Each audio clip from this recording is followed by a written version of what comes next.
Saludos amigas, amigos. Ustedes sintonizan Acento TV y este es su espacio de entrevistas y comentarios a partir de ahora.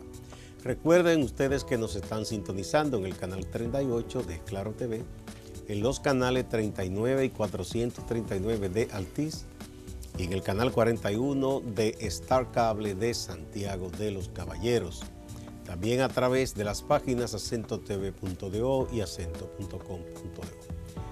El tema de este día, a partir de ahora, un balance al año 2018 que ya termina. Un balance en lo institucional, en el ejercicio de la transparencia, en la buena administración pública y cómo desde la sociedad se ha observado este proceder en el Estado. Vamos a conversar con el abogado Carlos Pimentel, director ejecutivo de Participación Ciudadana. Además es una de nuestras firmas, ya un poco menos porque tiene muchas ocupaciones, en la página de acento.com.do. Vamos a una pausa antes de empezar la conversación.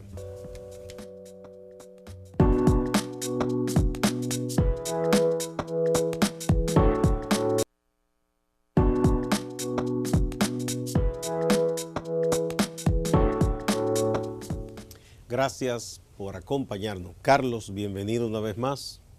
Bueno, para mí un placer estar aquí a partir de ahora y hacer un balance de lo que ha sido este año. Bueno, 2018 es un año que estuvo precedido del año 2017, que fue un año de mucha movilización social. Así es. La gente reclamando en las calles y en diversos espacios que el gobierno fuera más transparente, que se persiguiera la corrupción y se diera fin a la impunidad. Este 2018, si tuviéramos que señalar algún hecho concreto que sea el que lo marque en el aspecto de lo institucional, de la transparencia, de la administración pública, ¿cuál sería? Bueno, yo pienso que de entrada debemos destacar que durante este año no registramos un hecho importante impulsado desde el gobierno dominicano para aumentar los niveles de transparencia en el Estado dominicano. Yo pienso que todo lo contrario. Este año está caracterizado por una inercia, por un dejar de hacer y sobre todo se profundiza los niveles de corrupción y de impunidad. ¿Se puede decir, Carlos, que este fue un año perdido para esos fines? Para fines de avanzar hacia la transparencia. Sin lugar a dudas, un año perdido. Un año perdido, y así lo registran todos los estudios que el país fue sometido con relación a los temas de transparencia, rendición de cuentas, corrupción, institucionalidad. El país sigue un acelerado proceso de deterioro en esas mediciones, desde el índice de percepción de la corrupción, el Foro Económico Mundial, el reciente estudio del BID, o un estudio muy interesante que presenta Oxfam con relación a las democracias capturadas, que coloca a la República Dominicana en un lugar también que debe llamarnos a mucha preocupación. Ya no hablamos solamente de corrupción, impunidad o complicidades, sino de un Estado en el cual sus instituciones están capturadas. Y sin lugar a dudas, el gobierno del presidente Danilo Medina, pues su práctica con los temas vinculados a la transparencia, a la institucionalidad, son acciones de carácter mediático, que lo que buscan es tratar de salir del paso y tratar de que en la opinión pública algunos de los escándalos más sonados puedan pasar rápido. Y podemos señalar algunos ejemplos en esa dirección de temas que están pendientes y la forma como se buscó tratar de sacar de los medios de comunicación la justa demanda del pueblo dominicano. Apenas 2 semanas para que termine ya este año, la Cámara de Cuentas nos ha presentado las prometidas auditorías de las 17 obras de Odebrecht. No olvidemos que el presidente de la Cámara de Cuentas se comprometió con la sociedad dominicana que antes que termine este año iba a presentar todas las auditorías del caso Odebrecht. Se le está haciendo un poquito tarde. Sí, un poquito, no se le ha hecho tarde realmente, porque bueno, apenas tiene unos días antes que termine el año para que la presente, y ojalá la presente porque el caso está incompleto hasta tanto... Por cierto, Carlos, que este 22 de diciembre ya el caso de Brecht cumple 2 años. Y 2 años, y el único país que no tiene a ningún imputado con una sentencia de la cosa irrevocablemente juzgada. 2 años y todavía la empresa sigue operando en el país. El gobierno de Danilo Medina ha decidido no inhabilitar la empresa, todo lo contrario, que siga operando en el país. Y lo más grave aún es que no se investiga las sobrevaluaciones, el financiamiento y mucho menos se persiguen las indemnizaciones correspondientes por el daño causado. Creo que si bien es cierto que fuimos el segundo país que más sobornos recibió, somos el único país que no ha hecho esfuerzos serios que puedan lograr sentencias con relación a este caso que se va diluyendo en todo en el entramado judicial, porque apenas 8 personas imputadas, todavía en una fase preliminar, con decenas de incidentes que hay que conocer y que hay que conocerlo en los tribunales. Quiere decir que este caso pinta que todavía estará en los tribunales de la República. Lo concerniente a los apenas 8 imputados de soborno estará más allá del 2020. Y ahora vamos a entrar en unos años que tienen sus propias complejidades, año preelectoral,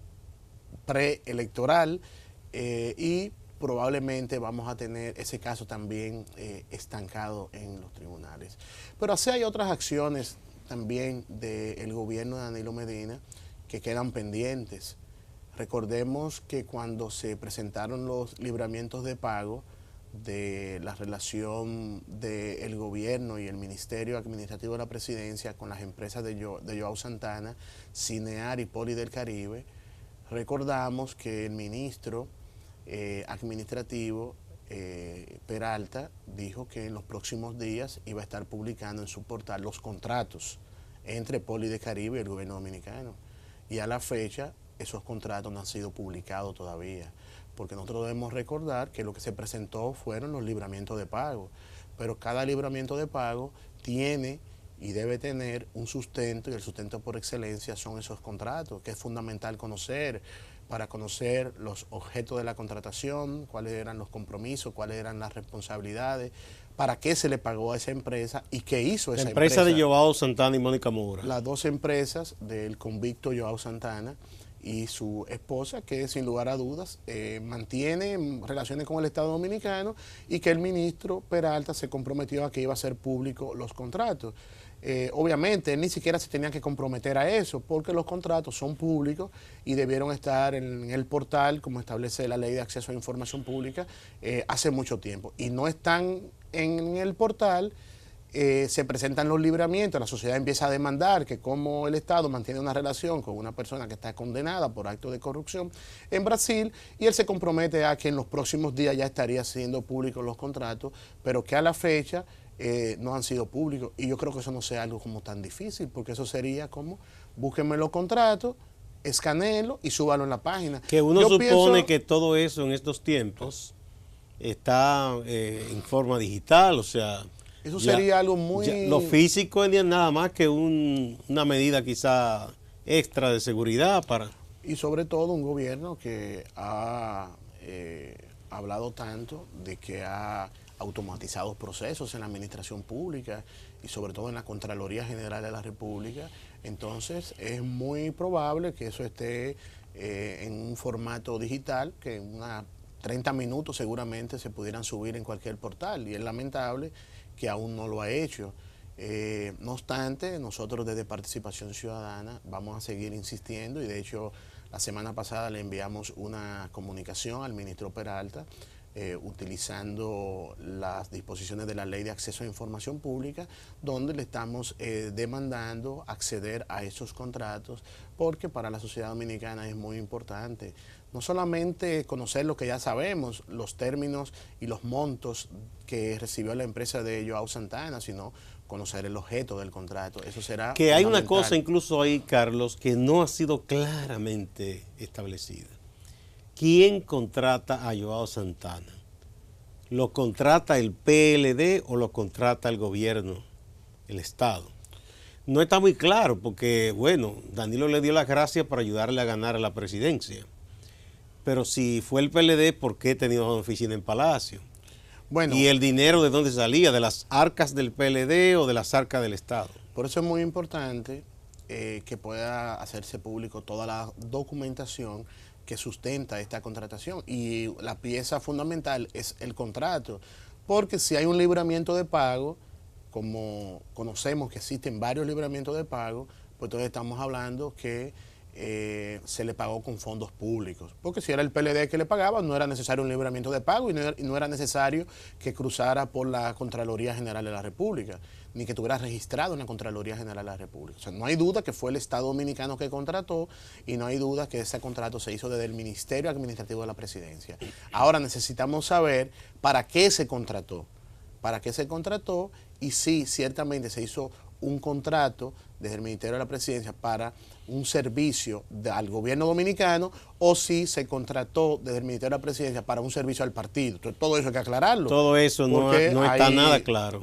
Sí, no hay nada claro y de ahí la importancia de seguir exigiendo toda la documentación. Mira, hay algo que se ha convertido en un comportamiento ya en la administración pública muy lamentable, que es que el pedido, la exigencia de transparencia, sea que provenga de un ciudadano común y corriente, de una organización, de una entidad, de un dirigente político, de un activista e incluso de un bloque legislativo, he visto como si fuera un ataque, he visto como si fuera algo capcioso, como una maldad, como un plan maléfico. Ahí está, ustedes han reiterado ese pedido de que esa documentación sea esclarecida. De igual manera, ustedes han solicitado ya por quinta vez que se establezca claramente qué ocurrió en el caso de Oizoe a partir de esa tragedia de que un arquitecto se suicidó en un baño y no estuvo claro nunca todo eso, quiénes de verdad eran los que supuestamente participaban en una especie de mafia y sobre todo lo del hospital Darío Contreras, que no se explica cómo más que duplicó su valor una reparación del hospital. Bueno, eso en cuanto a ustedes, pero también tú recordarás todas las exigencias del Movimiento Marcha Verde y Farideh Raful, que es una dirigente de un partido de oposición, pidió también que esos contratos yo a Santana, todo eso quedara claro. Se dijo que se le dio una información, pero luego no estaba completa.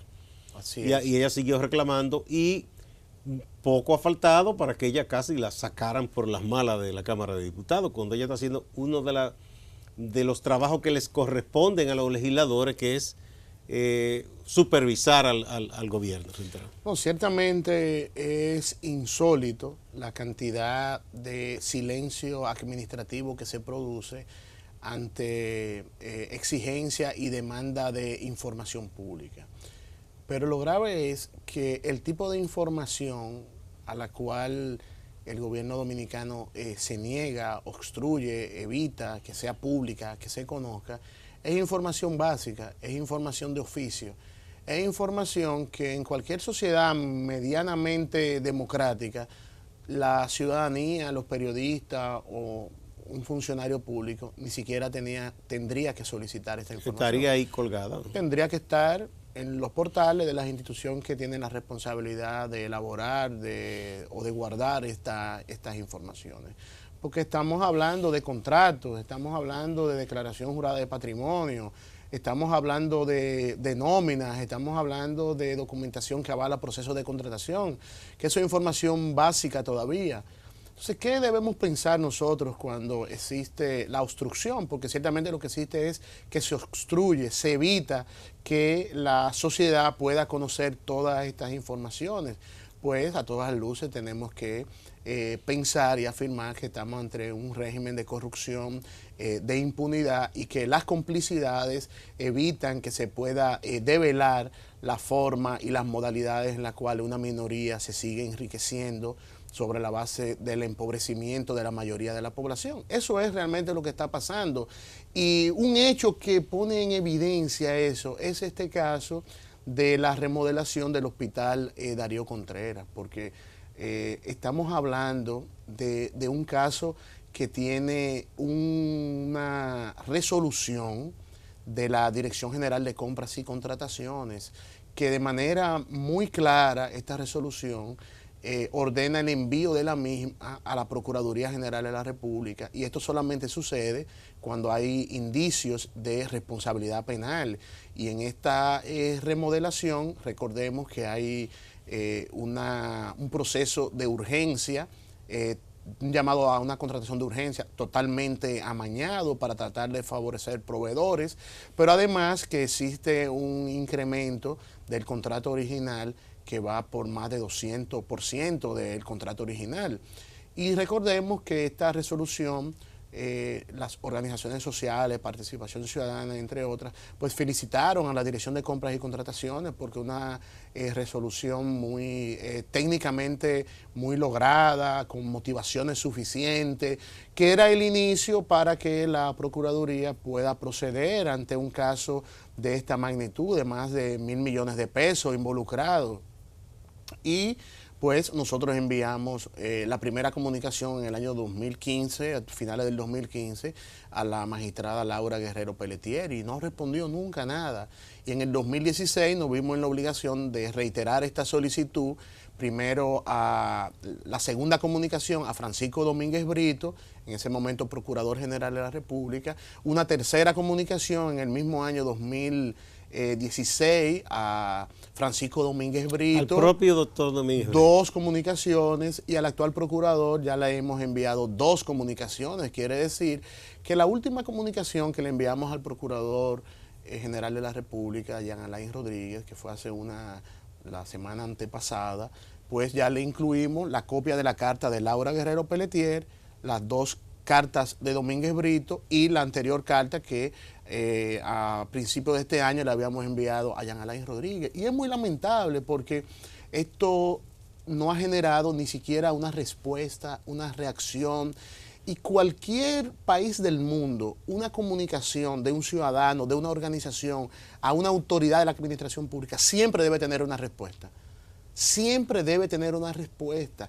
Y lo que estamos solicitando simplemente es que se inicie una investigación, y lo que le estamos diciendo es que la resolución de un órgano competente, del órgano rector de compras y contrataciones de la República Dominicana, orienta la necesidad de hacer una investigación, porque identifica el camino para identificar las responsabilidades de eventualmente tipos penales para los posibles imputados en este caso. Entonces, cuando nosotros vemos que la Procuraduría se resiste a hacer una investigación de esta naturaleza, pues ya no estamos hablando de niveles de impunidad, porque impunidad es cuando hay ausencia de sanción, sino hay niveles de conciliábulo, hay niveles de complicidad. Casi que ya encubrimiento eso. Pero evitan una investigación, o sea, casi obstrucción a la justicia. Entonces es muy lamentable que ante un caso de esta naturaleza, pues tenemos un Ministerio Público que no actúa. Y si no actúa con un caso que desde nuestro punto de vista tiene suficientes elementos para iniciar una investigación, pues probablemente con otros casos que se pudiera apoderar de oficio, pues seguramente no está haciendo nada el Ministerio Público. Entonces, ¿cuál es el rol del Ministerio Público en la lucha contra la corrupción? Para este año, independientemente de los anuncios que pueda tener la Procuraduría y todas las notas de prensa que envían a los medios el Procurador General de la República, en hechos concretos no tiene la posibilidad de demostrar seriamente a la sociedad que ha cumplido su rol en la persecución de la corrupción. Y va a pasar este año sin una sentencia definitiva, de los casos de corrupción sonados. Queda nuevamente en la gaveta Embraer, queda nuevamente el caso del CEA, pero además hay que decir que el caso que a veces se va olvidando de la magistrada Wilda Reyes y el magistrado... los jueces, la llamada red mafiosa de jueces. Bueno, que yo recuerdo que el procurador Francisco Domínguez Brito dijo que había una red de jueces que traficaban con sentencias. Sí, no, pero la red terminó con 2 eslabones. ¿Y qué red es esa? Sí. Hay una red, entonces al final terminan 2 personas en la red. No, cuando hay una red... Se rompió la red. Parece ser. Pero se va este año con este caso que ha tenido más de 40 aplazamientos. Está en este año. Aguilar Reyes, Valera. Aguilar Reyes y Valera, exacto. Francisco Valera. Y se va este año con ese caso también, que no va a tener un conocimiento que permita jugar estas responsabilidades. Entonces, ciertamente, el papel del Ministerio Público y del Poder Judicial en la lucha contra la corrupción, este año, otra vez, se consagra de inercia y de prevalecer los niveles de impunidad. Bueno, se han cumplido ya 2 años del caso de Brecht, ya este 22. Es un caso extrañísimo. Nosotros no hemos logrado prácticamente nada. Contrario a otro país en que ha habido ya, como tú decías, condena definitiva, en que se ha expulsado a Odebrecht de esos países, en que se le ha inclusive expulsado de gremios empresariales, sí, para que no pueda jamás competir. Y hay la caída de vicepresidente, presidente, expresidente, todo eso, pero aquí prácticamente nada. Pero tú me vas a hablar de ese caso en específico cuando volvamos de esta pausa que me están pidiendo.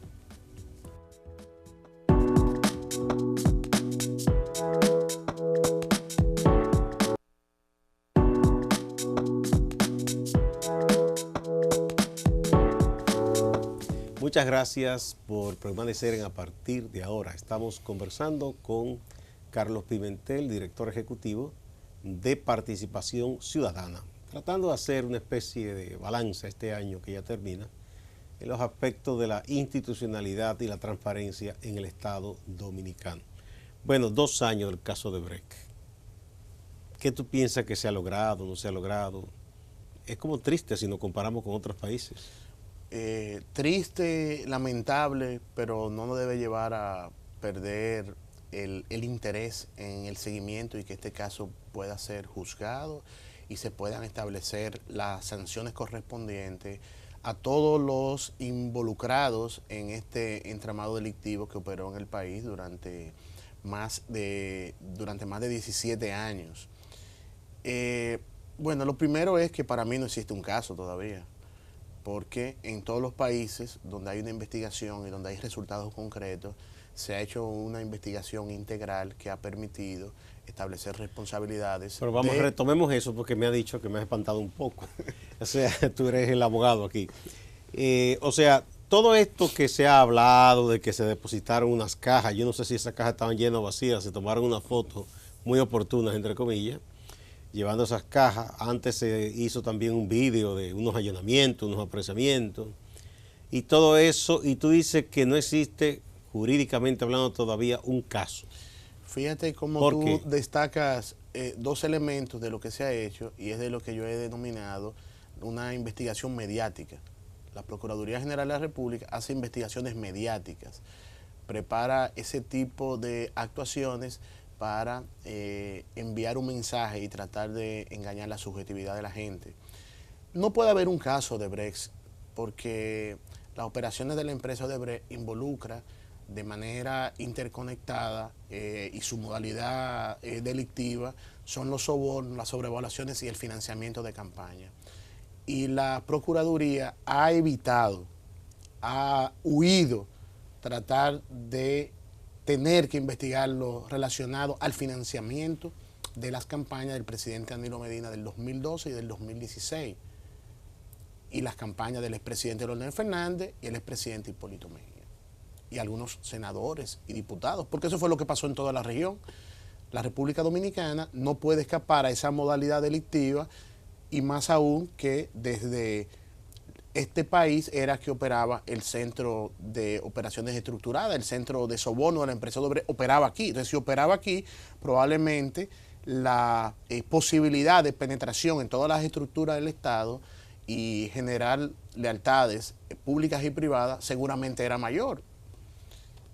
Y la Procuraduría ha evitado, y recordemos que Participación Ciudadana y otras organizaciones de sociedad civil pues han depositado una formal solicitud de investigación del financiamiento de campaña en 2 oportunidades, y eso no ha recibido ningún tipo de respuesta, ni siquiera se ha llamado a los miembros de estas organizaciones para que expliquen qué es lo que están planteando en esa formal denuncia. Quiere decir que con relación a ese aspecto, más que mostrar un interés en investigar, se hace todo lo necesario para evitar que se tenga que investigar ese aspecto.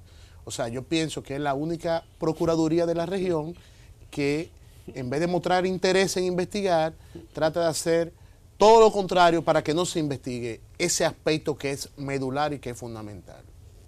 Y eso mismo pasa con la necesidad de las investigaciones de las sobrevaluaciones. Nosotros registramos más de 5 posiciones del procurador y del presidente de la Cámara de Cuentas para tratar de entrar en esa investigación mediática y evitar tener que cumplir su rol y sus funciones en las investigaciones necesarias de las sobrevaluaciones. Nunca se nos va a olvidar que el procurador lo primero que dijo con relación a las sobrevaluaciones era que él no tenía competencia para investigar las sobrevaluaciones. Parece que alguien le dijo, sí, tú tienes competencia. Y entonces él dijo, le voy a solicitar a la Cámara de Cuentas. Y la Cámara de Cuentas supuestamente inicia a hacer las auditorías y le informa al país que contrató una firma internacional para hacer la auditoría. Y cuando anuncia eso, el país le dice, ¿pero y qué firma fue que contrataste? Y cuando se hace una búsqueda en Google, por esa firma está vinculada a unos escándalos de corrupción, vinculado a Lava Jato en Brasil. Entonces el presidente de la Cámara de Cuentas dice, no, ya esa firma no es. Eso lo vamos a hacer nosotros, con nuestros auditores. Cuando vuelve y se le pregunta, ¿cómo va el proceso de auditoría? Dice, no tenemos dinero para hacer una auditoría de esa naturaleza. En el presupuesto de este año hubo un incremento para la Cámara de Cuentas, bajo la excusa de que se necesitaba dinero para esas auditorías y para otras. Pero es contradictorio porque si antes estaban contratando una empresa internacional, entonces había dinero. Pero ustedes utilizaron el incremento que le hicieron para hacer las auditorías, lo utilizaron para el incremento salarial que se hicieron este año, a todas luces ilegal y violatorio de la Ley General de Salario de la Administración Pública. Y después el presidente de la Cámara de Cuentas tiene como 4 o 5 meses, cada vez que le preguntan eso, dice, no, los próximos días estarán listas la auditoría. La última declaración que registramos, porque hay que ir registrando todo para tener la autoridad para demandar, para exigir y para poder decir que la institucionalidad en el país sirve para garantizar niveles de impunidad. Y registramos la última declaración del presidente de la Cámara de Cuentas, decía que en diciembre de este año, sin falta, iban a estar la auditoría. Entonces, vamos a darle compás de espera de estos 10 días. Queda una semana. Esta semana, vamos a ver, en esta semana vamos a ver, pero la sociedad debe seguir insistiendo. Entonces, a todas luces, no podemos decir que en el país existe una investigación de un caso, como es el caso de Brecht, de manera integral y que exista la intención de establecer las responsabilidades a todos los involucrados. Y eso no nos sorprende, eso lo señalamos desde el principio. Desde el principio señalamos que un procurador teniendo vínculos, lealtades con el Partido de la Liberación Dominicana, siendo parte de su organismo, de su comité central, siendo un hombre de la reelección del presidente Danilo Medina, era muy difícil que tenga la independencia para poder realizar una investigación como se amerita y como debe seguir demandando, exigiendo la sociedad dominicana. Bueno, eso en cuanto al Ministerio Público. Ahora bien, hemos visto también que este año hubo reunión del Consejo Nacional de la Magistratura, se eligieron 4 jueces nuevos del Tribunal Constitucional y está proyectado que pronto también se hagan cambios en ese sentido en la Suprema Corte de Justicia, quizá a principios de año. Sí. ¿Cuál es la lectura y la valoración que ustedes le dan a ese proceso? Mira, nosotros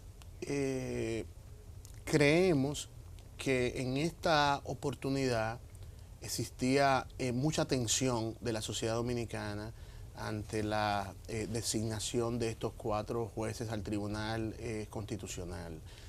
Y me parece que se puso límites al poder con relación a la designación de estos 4 magistrados. Hay que señalar que de los 4 hay 2 jueces de carrera y eso es muy importante, eso lo debemos reconocer y ojalá que cada vez más el ascenso en el Poder Judicial pues respete el escalafón y que podamos tener cada vez más jueces de carrera.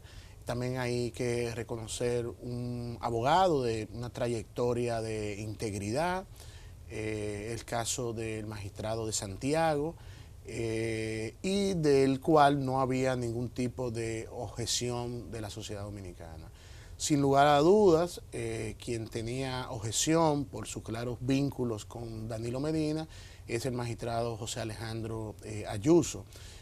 Quiere decir que de los 4 que se debieron designar, solamente uno hasta ahora tiene vínculos claros, demostrables con el presidente Danilo Medina y con el Partido de la Liberación Dominicana, y sobre todo con sus movimientos para la promoción de la reelección del presidente Danilo Medina.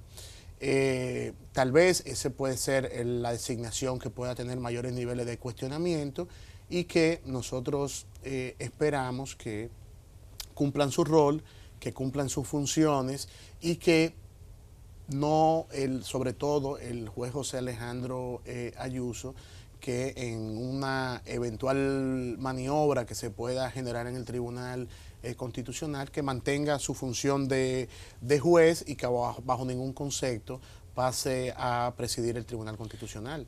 Bueno, él es uno solo. Sí, pero como quiera. Pero el presidente del tribunal no fue removido. No, claro que no. Queda ahí, pero ellos van a estar ahí por un periodo de tiempo. Esperemos que jueguen su rol, que jueguen sus funciones, que la sociedad siga atenta.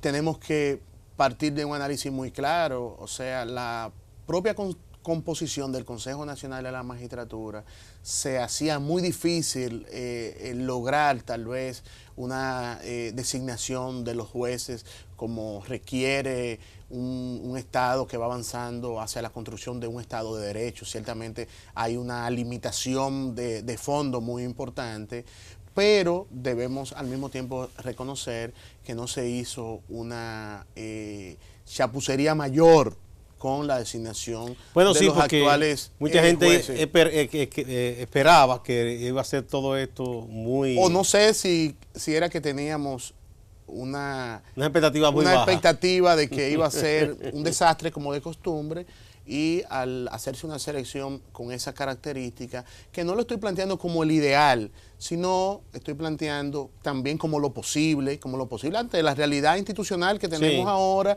y ante todo el control absoluto y el interés de ejercer ese control que tiene el danilismo en los actuales momentos. Pero, la única forma que se detuvo eso era que luego de todo este año de movilización, la sociedad está muy activa, y pareciera ser que nombrar jueces que vengan de la fila de los partidos parece que no era prudente y oportuno en este momento, salvo la excepción del magistrado Alejandro Ayuso. Que él no es propiamente militante del PLD, él estuvo en un movimiento de profesionales para promover la reelección. Que bueno, en el 2 se apoyaron a Danilo. Bueno, pero eso es casi igual. Sí. Eso es casi igual. No, pero o sea que el vínculo orgánico te ata más. Bueno, pero tú involucrarte en un movimiento para promover la reforma de la Constitución, para tratar de garantizarle 4 años a Danilo Medina, eso es igual que tener una vida orgánica. Es un gran compromiso político.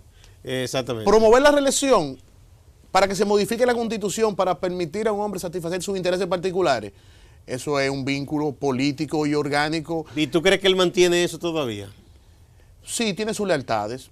Claro que sí. Pero, tiene sus lealtades. Pero ha sido, si se quiere, un tanto discreto ya. No, y no solamente eso, sino hay que reconocer que es una persona con buena formación. Con buena formación, tiene sus niveles de integridad, su decencia. Eso hay que decirlo. Sí, no es un sinvergüenza. No se puede decir eso. Entonces, ojalá que pueda ahí demostrar en sus funciones que estamos equivocados y que él tiene su nivel de criterio e independencia. Salió ganando porque habían unos personajes por ahí que se daban como un hecho que iban a ser elegidos, que imagínate tú, por suerte no fueron elegidos. A lo mejor estamos satisfechos por eso. A lo mejor es por eso que dijimos, bueno, el mar fue menor. Exactamente. Bueno, entonces, Carlos, mira, vamos a ver, hay otras instancias del Estado que a veces uno suele olvidarlas porque no son las que están como siempre en el centro de los reclamos de la gente, pero que también deben mantener niveles de transparencia y cumplir con lo que la ley ordena. Yo te pongo el caso del Congreso Nacional. una de sus funciones principales, además de legislar, de hacer leyes, como contrapeso al Ejecutivo, debe supervisar. Aprueban presupuesto, pero deben supervisar en qué se usa ese presupuesto. Sí. Y parece que el Congreso en los últimos lustros ha renunciado a esa responsabilidad. Y lo que es peor, cuando dentro del Congreso hay uno o una que dice, señores, vamos a hacer esto, vamos a reclamar, prácticamente es apabullado o apabullada ahí. Sí, bueno, el desempeño del Congreso realmente lo podemos calificar como mediocre, porque vamos a ver las tres funciones del Congreso. Ya tú señalabas la función de fiscalización. El Congreso aquí no fiscaliza nada. O sea, esa función establecida en la Constitución, los congresistas la borraron. Esa función no existe. Y a veces uno recuerda aquella frase de mi Congreso. Dice, bueno, pues tienes razón. Tienes razón porque todas las iniciativas del Ejecutivo que van al Congreso son aprobadas sin menores cuestionamientos. Entiéndale los presupuestos del Estado y además cómo se genera en el país y en los propios legisladores toda una resistencia cuando alguien plantea que hay que interpelar a un funcionario. Como que eso es algo como una conspiración. O cuando se plantea una interpelación, un juicio político, son figuras del orden de la democracia y que el Congreso la tiene ahí y que la puede utilizar y la puede ejercer en cualquier momento. Pero el Congreso, cuando le hablan de interpelar, eso es una mala palabra. O por una cosa increíble. Entonces, en términos de fiscalización, el Congreso no cumple su rol. De hecho, el Congreso no tiene ni la estructura para fiscalizar, porque para tener un rol en la función de fiscalización debe haber una estructura de soporte técnico para poder hacer eso, y no lo tiene. Y la Cámara de Cuentas también juega ese rol de brazo operativo, armado, para el tema de las auditorías, o sea, que eso está borrado.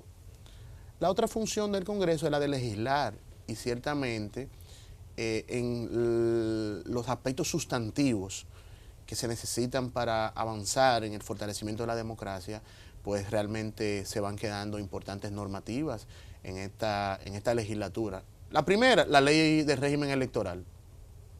Esa normativa, lamentablemente, en esta legislatura... Mira, y esa sí ha sido prometida y más que prometida. No se va a aprobar. Y tiene ya 8 años de atraso, vamos para 9 años de atraso. Pero tú sabes qué otra normativa fundamental, que es un mandato de la Estrategia Nacional de Desarrollo. O sea, no es participación ni es Carlos que la ha creado. O sea, es una ley que lo establece. La Estrategia Nacional de Desarrollo dice, el país debe adoptar una ley de responsabilidad y transparencia fiscal. Eso es fundamental para ponerle tope al control del endeudamiento en el país. Y para organizar la administración pública. Eso está parado.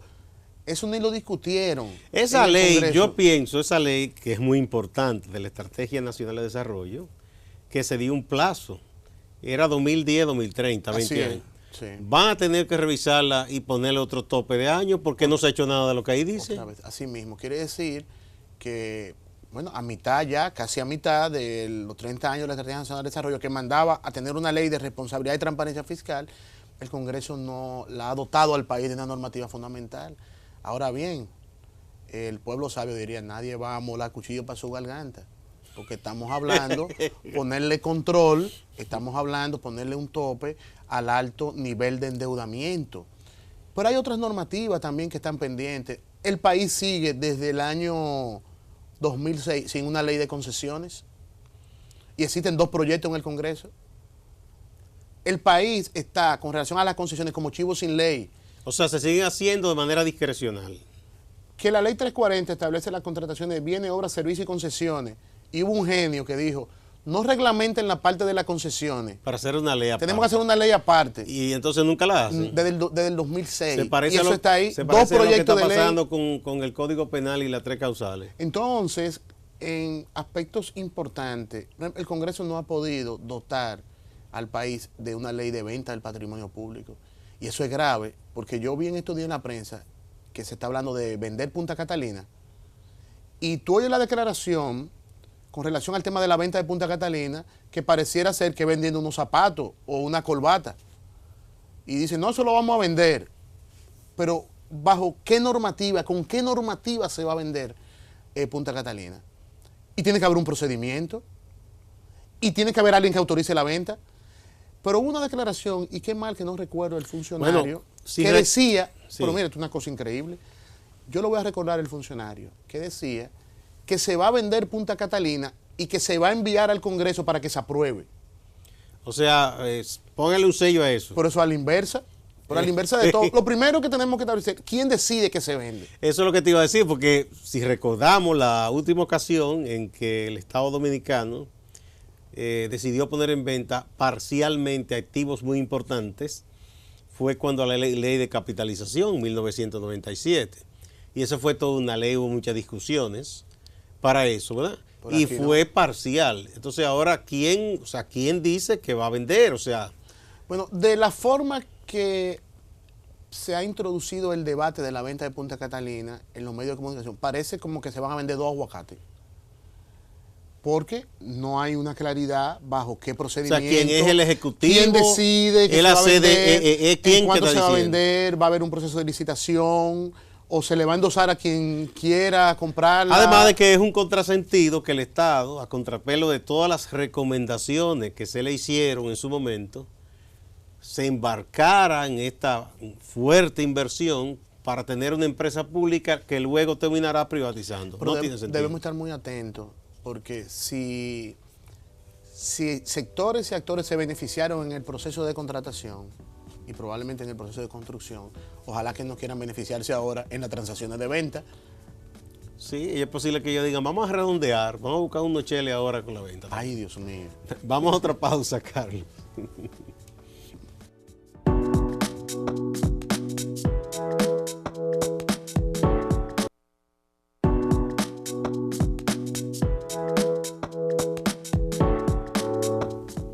Muchas gracias por continuar en A Partir de Ahora. Estamos tratando de pasar balance a este año que ya termina, el año 2018. Conversamos con Carlos Pimentel, director ejecutivo de Participación Ciudadana. Vamos a ver, estamos comentando de los hechos más importantes en términos de transparencia en el Estado Dominicano, las falencias, las carencias, los incumplimientos. Bien, estábamos en el Congreso, aunque nos salimos parcialmente para hablar un poco de Punta Catalina. Vimos lo pobre que es el Congreso en cuanto a su función de fiscalización. Sí. Aprueba una ley que luego él mismo se olvida de darle seguimiento. Pero hay más. Llegar ahí es llegar a convertirse en parte de una casta privilegiada.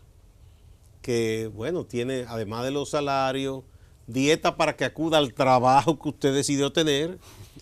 No, es así. Sí, una dieta para que vaya a una comisión. Exactamente, para todo. Exoneraciones y una serie de préstamos con facilidades, además de unos recursos extra que se reciben. Un senador, por ejemplo, de una demarcación grande como el distrito, la provincia de Santo Domingo, la provincia de Santiago, provincia de La Vega, provincia de Duarte, provincia de La Altagracia, reciben un dinero mensual y unos millones al año.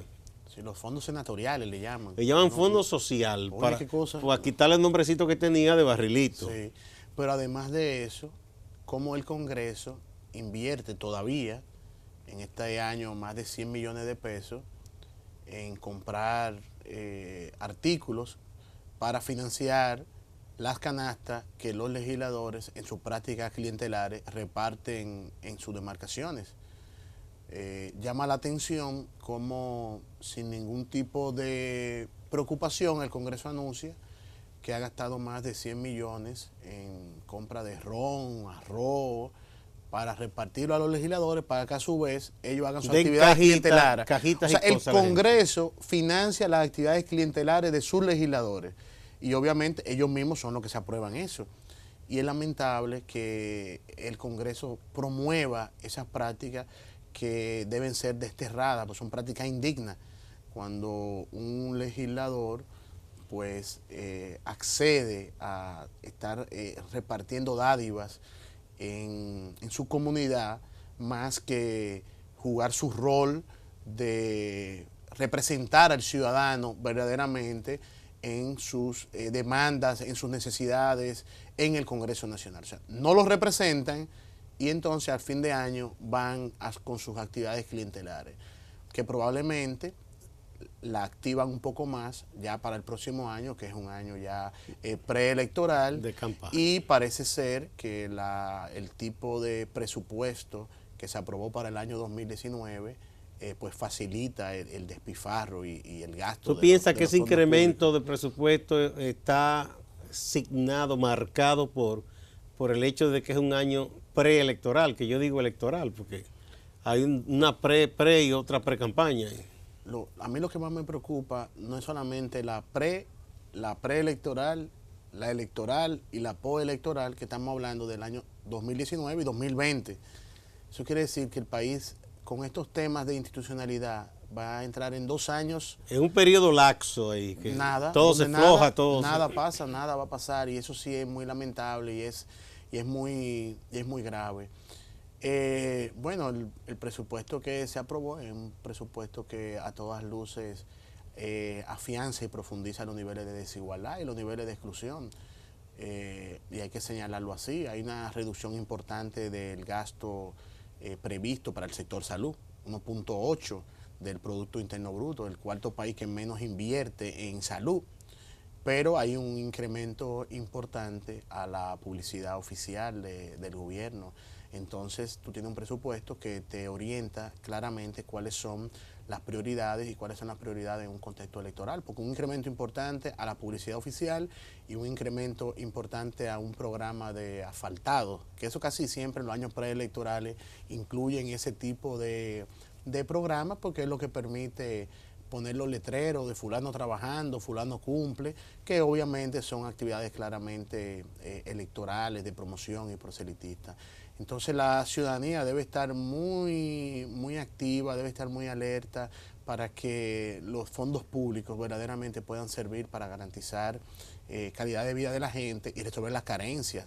Por ejemplo, es lamentable que el movimiento Casa Ya durante todo este año ha documentado de una forma importante el déficit habitacional que existe en la República Dominicana y que han mostrado estudios de que se necesita invertir al menos 1% del Producto Interno Bruto durante varios años de manera sostenida para poder hacer frente a ese déficit habitacional. Y en este presupuesto que se aprobó en el año 2019, la asignación para el sector vivienda es de 0.02%, es alrededor de 800 millones de pesos. Eso quiere decir que ni cerca de lograr una inversión decente en un sector que es tan importante como dotar a la población de vivienda digna. Entonces es muy lamentable que ante una demanda de incremento la aprobación sea una reducción de ya lo poco que tenía asignado en el año 2018, lo bajan mucho más, porque 0.02% del Producto Interno Bruto, alrededor de 834 millones de pesos más o menos, eso es insuficiente para hacer frente a un déficit tan importante habitacional. Y lo grave de todo esto, y es como hablábamos hace un momentico, cómo el poder se burla de la ciudadanía y sus organizaciones. La comisión bicameral se reunió con las organizaciones sociales y lo escuchó y tuvieron horas sentados analizando el problema de la vivienda, el tema de la inversión. Y yo digo, pero si usted estaba claro que usted iba a votar por un presupuesto sin modificaciones, como se lo envió el Ejecutivo, ¿para qué usted se reúne con la gente? ¿Para qué usted pone las organizaciones de mojiganga?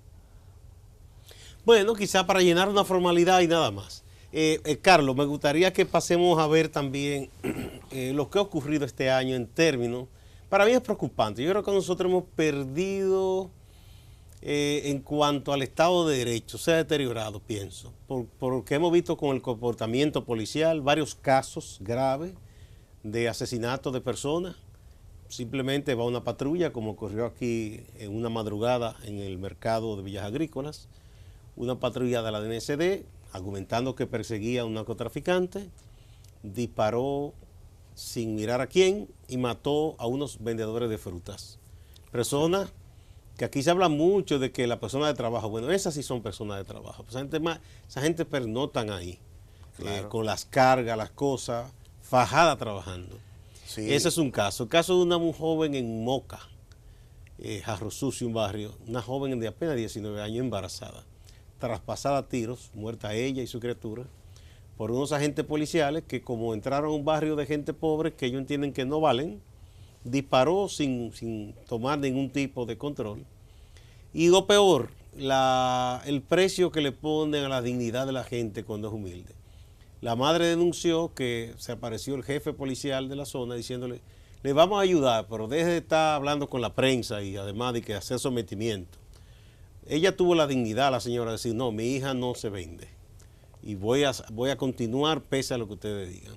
Son solo 2 de los casos. Sí, no, realmente esos 2 casos y otros verdaderamente muestran una situación muy dramática con relación a la garantía de los derechos de la persona y sobre todo la vida, la integridad física, cómo se registran hechos de violencia que no tienen luego pues que se pueda profundizar las investigaciones, se puedan establecer responsabilidades, muchas veces se quedan así, y sobre todo cuando involucra a personas humildes, personas de escasos recursos, y como a mí lo que más me preocupa de esto son 2 cosas. Una, como muchas veces hemos entrado en un nivel de justificación de estos hechos, y cada vez más el enmarcado, la narrativa, el lenguaje de discriminación, de exclusión, de odio, va reforzando que cuando se pierden vidas de pobres, de humildes, de personas de color, como que eso no es nada y en algunos casos hasta se pretende hasta justificar.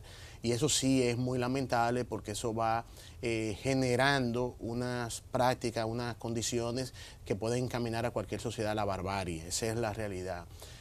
Y además, otro hecho que no logramos superar son las prácticas y los abusos policiales en la República Dominicana. Y mucho se ha hablado y se ha intentado implementar planes, nuevas leyes, pero en términos concretos eso no se traduce a prácticas. Perdón, Carlos, pero que esta es una ley que se aprobó de reforma policial, sí, que cambió en que el jefe ya se llama director, sí, pero tiene como 20 reglamentos y no se ha concluido el primero. Pero hay que decir que de los 20 reglamentos están elaborados todos. O sea, las comisiones que se designaron al interior del Consejo Superior Policial los escribieron, por lo menos, están listos. Algunos de ellos están en manos de la Consultoría Jurídica del Poder Ejecutivo. O sea, entonces desde la presidencia es que no se ha firmado y se ha promulgado. Me parece que desde la presidencia hay que se debe poner mayor. O sea, los demás hicieron su tarea. Es que los policías son obedientes. Tú formas una comisión de oficiales superiores para que haga un borrador de un reglamento y ese borrador se va a hacer en la fecha que le digan. Sí, no, porque tienen la disciplina de... Tienen esa disciplina. Sí. O sea, a nivel, como dicen, operativo, no hay problema. El problema está en el orden estratégico, el problema está en la voluntad política. Yo estoy convencido que si existiera voluntad de la Presidencia de la República para enfrentar de manera firme los niveles de inseguridad que existen en la República Dominicana, sin lugar a dudas que nosotros podemos presentar resultados en el próximo. Tiene que haber una voluntad y para eso hay que tomar decisiones importantes y dentro de esas decisiones importantes los reglamentos que establece esta ley son fundamental para poder establecer regulaciones de algunos elementos que no están regulados. Por ejemplo, dentro de los reglamentos que faltan está la regulación de quién debe tener escolta en la República Dominicana y qué cantidad de escolta deben tener. Y eso es importante. Bueno. ¿Tú sabes por qué? Es importante. Porque nosotros hablamos que en el país tenemos 37.500 policías. Yo no sé si son muchos o son pocos, pero habría que ver cuáles de esos están en funciones policiales y cuáles no están en funciones policiales. Bueno, ¿cuáles están patrullando? Todos los que llegaban ahí a la dirección, como se llama ahora, la jefatura de la policía, siempre decían, no, yo sí os voy a poner a trabajar. Y muchos hasta denunciaban. Dependiendo quién lo tiene. Muchos de ellos hasta denunciaban, decían, solo tengo 6.000, el resto está repartido. Dependiendo quién lo tiene. Este director no ha hablado de eso, por lo menos, para no quedar mal prometiendo. Entonces, es importante tener una disposición que regule con claridad ese tema. Hay otra disposición que es fundamental y es la de regular el uso correcto de la fuerza. ¿Qué quiere decir eso? O sea, para mí no hay ninguna explicación si no es facilitar una violación de un derecho que un cabo, un sargento ande con un arma de guerra, con una 45 en una actividad que es de protección ciudadana. Eso no tiene lógica. Si usted manda a un miembro de la policía a una manifestación, usted le da una M16, usted le está diciendo que mate gente. Entonces, tiene que haber una regulación que pueda establecer claro el uso proporcional de la fuerza y la ley institucional de la policía que se aprobó manda un reglamento para establecer todo eso. No puede seguir todavía el país que para un policía sentirse que tiene más poder, su arma que le asignan, él trate de cambiarla, comprarla al interior de la policía para él tener una más bonita, una de más potencia. A él le toca un 38, a lo mejor él hace todo lo que tiene que hacer para tener una Glock. Y yo he hablado con amigos policías activos y otros no activos Sí. que están organizados. Hay que dicen negocio. que hay un gran negocio, una gran mafia con todo eso. Entonces hay que regularlo. Pero entonces, nada, Por ejemplo, entonces, la ley pero vamos a poner algo muy contempla sencillo. eso. Por ejemplo, un miembro de policía de tránsito, de Intran, lo que era ME antes, que está en la calle dirigiendo el tránsito, ¿para qué tiene que tener una Glock? No, es un arma de matar gente. Pero para que no tiene que tener, tiene que regular todo eso. Bueno, Carlos, muchas gracias, muchas gracias. ¿Cómo no? Siempre es importante conversar contigo. Yo creo que un poco hemos dado así un vistazo rápido a lo que ha ocurrido en el año en estos puntos tan importantes de transparencia, lucha por la institucionalidad y señalando las debilidades y falencias que tenemos. Muchas gracias. ¿Cómo no? A ustedes, amigas y amigos, no se vayan, que hay más en Acento TV.